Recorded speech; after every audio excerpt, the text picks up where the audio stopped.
talking to Ken Shamrock here on the Woody and Wilcox Show. You can check him out this weekend. Shock Factor is the place. Starts at 1 o'clock on Saturday at Shock Factor MMA. It's at 10345 Nations Ford Road. Is there any way that we can have Wilcox get down there and get punched by you a couple of times?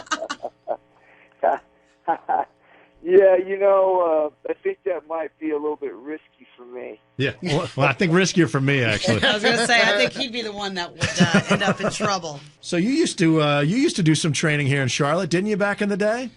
Yeah, I actually started out down there way back when, doing some stuff from Nelson Earl and Gene Anderson. I did a little pro wrestling and stuff, and then I used to live at, God bless him, Lynn Adams' gym there in Mooresville. So, I spent a lot of time down there. So where are you these days? Where are you living these days? I live in, actually, Sparks, Nevada. It's this little city on the side with Reno, Nevada. Oh, yeah. So we're up in these Sierra Mountains, where it snows, but we have, winter, summer, spring, and fall, sometimes all in one day. And so are you training people? Are you still doing the Lion's Den stuff, Ken? Yeah, we still do that. I work with my kids. I got 3 boys that fight.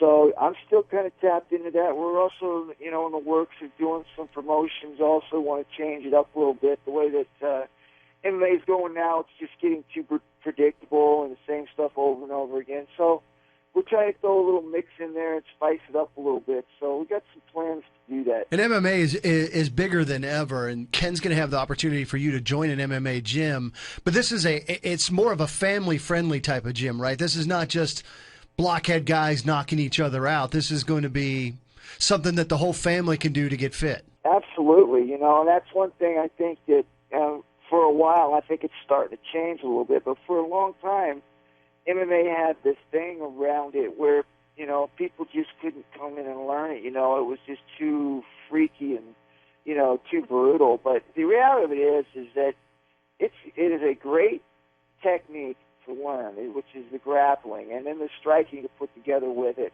It's great for self-defense, but most of all, when you're in there learning it, you got to get up the next day and go to a job, so you can't be all sore or hurt.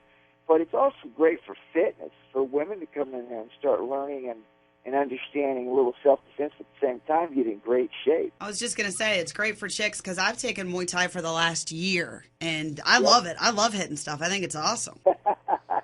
I'm tougher than both the boys. Yeah, well, I tell you what, that's the one thing about, I always say this when you get married, and I may be prejudiced a little bit because my wife's pretty tough herself.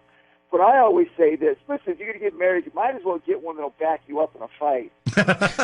Ken, I like the way you think. Ken, there's a double-edged sword. When you fight her, I mean, she's swinging, she's grappling you. I don't want to go into the triangle defense against my wife. Well, why not, son? It should be pretty fun. That'd be the most action Woody ever gets. Yeah, that's for sure. Sadly true. It might be the only Woody you ever gets. We're talking with the world's most dangerous man. He's Ken Shamrock, and you have an opportunity to not only meet him, but hang out, maybe do a little bit of training this weekend. All the information is up on the website right now. If you're looking forward and you'd like to sign up and get involved.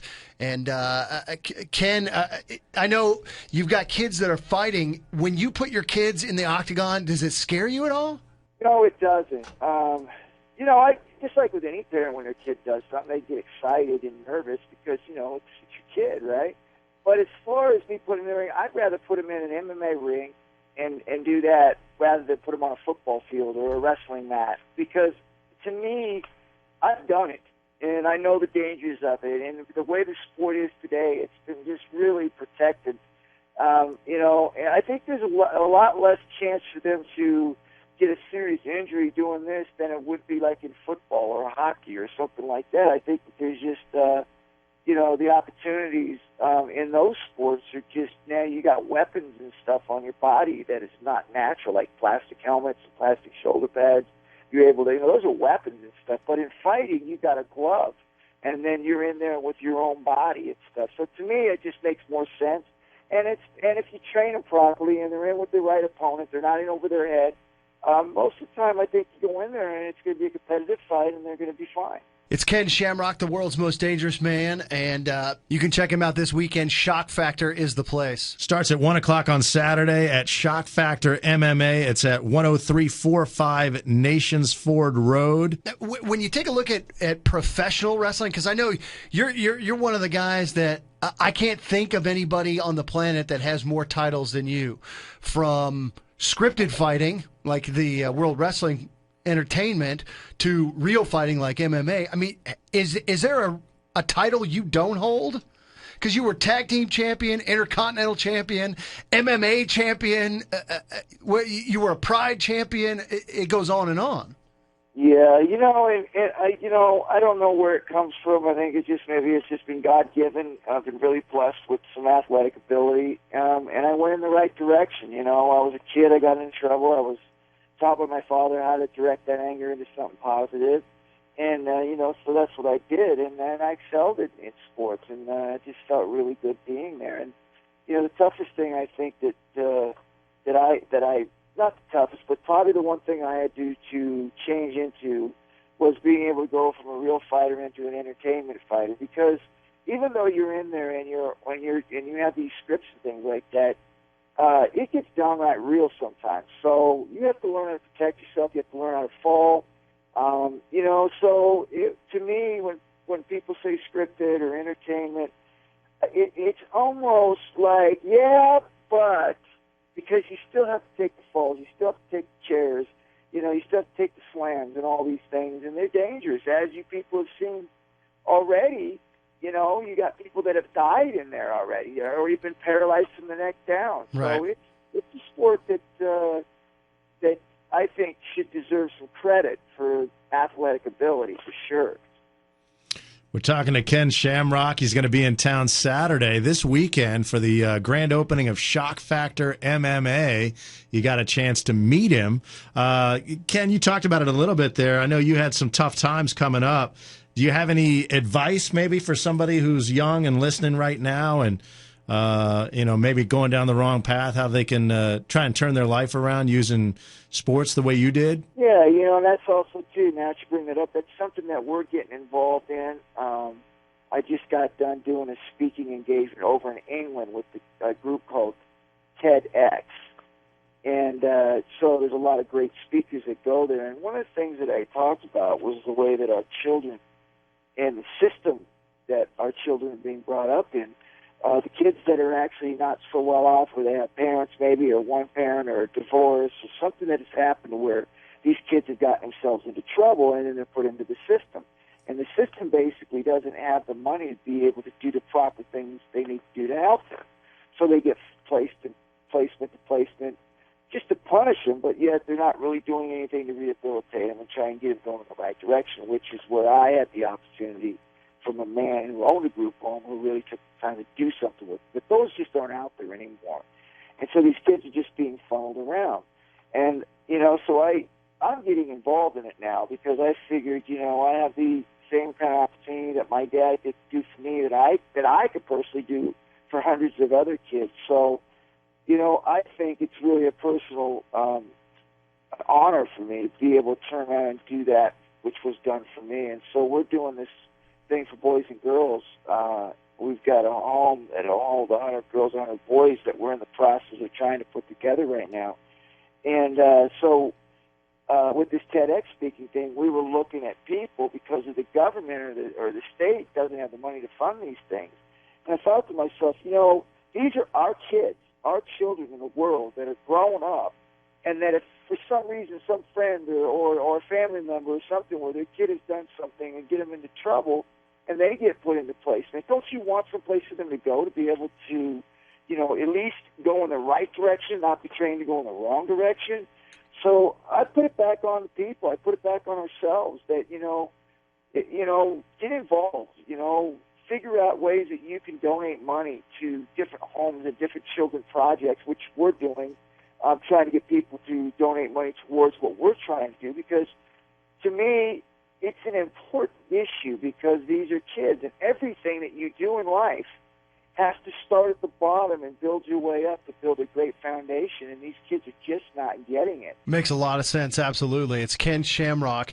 You have a chance to meet him this Saturday, maybe talk a little bit more about that, maybe talk MMA, maybe talk how you can turn your own life around from a fat body like me into somebody who's in a lot better shape like Ken Shamrock. The new place is called Shock Factor MMA, and among other things, I know, Ken, you're going to be doing some, for lack of a better term, kind of motivational speaking starting at 1 o'clock over there on Saturday, and that sounds like that's going to be awesome. Yeah, and to me it's really interesting to see the kids that are getting involved in this. They come from all walks of life, so it's not just one generation or different types of people. It's just a wide variety of people that are getting involved in this.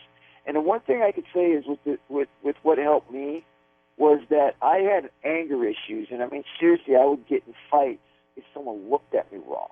And it was just because I was a very angry kid because I was brought up in the system. At 10 years old, I got stabbed. I was put into placement. Went through group homes. I was always fighting for possession. So I was always fighting, and I was always angry. And my father showed me how to direct it into something positive, which was sports. But that doesn't necessarily the recipe for all kids. A lot of kids that are, not so angry and just more into other things like drugs or other things that just aren't more like violent. And my dad, I used to think, I actually showed a lot of these kids that they can actually generate more of these things that they have going on inside into stuff like music, art, acting, other things besides being aggressive, because not all kids are put together that way. So it's a great opportunity when someone's opening up like the Shock Factory, MMA Shock Factory, where, these kids around the Carolina areas have an opportunity to be able to go out there and get involved in something that's positive. That's awesome. Well, it's great to hear what you're doing for the community, man. Hats off to you. That's very cool. You can check him out this weekend. Shock Factor is the place. Starts at 1 o'clock on Saturday at Shock Factor MMA. It's at 10345 Nations Ford Road. He's going to be speaking. Afterwards, you can take pictures, and you may be able to train with him as well. And if you're lucky, Wilcox will be out there and get punched. But probably not by Ken. No, I definitely. It won't be by me. No, but seriously, I've always thought this, and I don't know. Tell me if I'm wrong or not. But when I took some Muay Thai when I was in Japan, I actually fought a world champion called Frank Logman, who was from I believe Australia or somewhere in them parts, and I fought him, and I ended up getting taken out in the third round with leg kicks. And I always thought to myself, like, the difference between getting taken out with kicks or a knockout or getting submitted was the realization that when you got leg kicked, right, it's not like you're unconscious, right? You're still awake. And you have to say, I've had enough, or the referee steps in and says, you have enough, and you're awake to understand that. Like with submission, where a guy hooks your ankle and you have to tap and say, uncle. To me, I think that is the best and the most ultimate way to finish a fight, for someone to have to say, I've had enough, rather than knock them out. Right. A submission's always better, because you get to smile and look at him and be like, yep. Right. Well, leg kick, too, is brutal, because you see the grimace of the guy, and he goes down and he can't get up anymore, and you're standing over him, and you're like, uh-huh. That's why I love MMA. Ken, we can't thank you enough for taking time out of your day. We look forward to seeing you here in Charlotte. Well, listen, I appreciate you guys having me on, and looking forward to coming up there, and you guys have a blessed day. You too. You Thank too, you, Ken. man. You can check him out this weekend. Shock Factor is the place.